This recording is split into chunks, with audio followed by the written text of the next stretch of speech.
ಕಟಾಕ್ಷದ ವರಪುಣ್ಯಮಯ ಶರೀರದ ನಿರಾಭಾರಿ ಸದ್ಗುರುವಿರಲನ್ನ ಮಾನಸದಳು ಎಲ್ಲ ಈಗ ಇಲ್ಲದ ಈಗ ಅಲ್ಲೊಬ್ಬತ್ತು ಒಂದು 50 ಮಂದಿ ತಾತ್ನವ್ರು ಇದಾರೆ.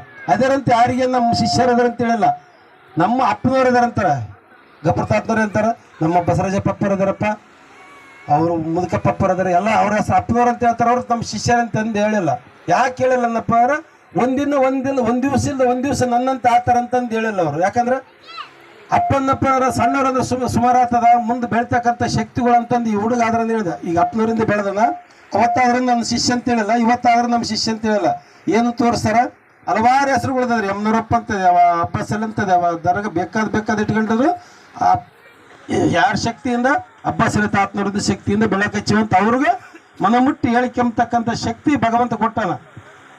ಅದೇ ರೀತಿಯಾಗಿ ಎಲ್ಲ ಕೊಟ್ಟಿರ್ತಕ್ಕಂಥ ಎಲ್ಲರೂ ಇನ್ನೂ ಚಲೋತ್ತಾಗಿ ಬೆಳ್ಳಿ ಅಂತ ಕೇಳಿಕೊಳ್ತಾ, ಈಗ ಪರಮ ಪೂಜ್ಯ ಸದ್ಗುರು ಡಾಕ್ಟರ್ ಗಪ್ಪುರ ತಾತ್ನವರ ಒಂದು 2 ಅನಿಸಿಕೆಗಳನ್ನು ವ್ಯಕ್ತಪಡಿಸ್ಬೇಕು. ಯಾಕಂದ್ರೆ ಮೊನ್ನೆ ತಾನೇ ಯಾತ್ರೆಗೆ ಹೋಗಿ ಬಂದಾರ, ಪುಣ್ಯಕ್ಷೇತ್ರಕ್ಕೆ ಹೋಗಿ ಬಂದಾರ. ಆ ಪುಣ್ಯಕ್ಷೇತ್ರದ ಮಹಿಮೆಯ 2 ವಿಚಾರವನ್ನು ನಮ್ಮ ಕೂಡ ಹಂಚ್ಕೊಂತಾರಂತ ನಾವು ಅವರ ಪಾದದಡಿಯಲ್ಲಿ ಬೇಡಿಕೊಳ್ತೇವೆ ಅಷ್ಟೇ. ಪರಮದಯಮಯನು ಕರುಣಾನಿಧಿಯಾದ ಅಲ್ಲಾನ ನಾಮದಿಂದ ನನ್ನ ಆರಾಧ್ಯ ದೈವ ಸದ್ಗುರು ಅಬ್ಬಾಸಲಿಯನ್ನು ನನ್ನ ಹೃದಯದಲ್ಲಿರಿಸಿಕೊಂಡು ಮಾನ್ವಯ ಎಲ್ಲ ದೇವತೆಗಳಿಗೂ ನನ್ನ ಶರಣುಗಳನ್ನು ಅರ್ಪಿಸುತ್ತಾ,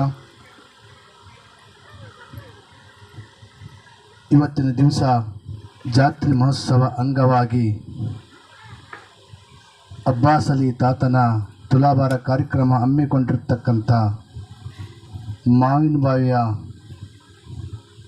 ಅಬ್ಬಾಸಲಿ ತಾತನ ಭಕ್ತ ವೃಂದಕ್ಕೂ ನನ್ನ ಶರಣುಗಳನ್ನು ಸಲ್ಲಿಸ್ತಾ ಇದ್ದೀನಿ.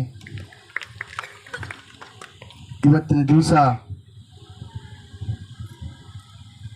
ಈ ಊರಿಗೆ ನಾನು ಮೊದಲು ಬರಬೇಕಾದರೆ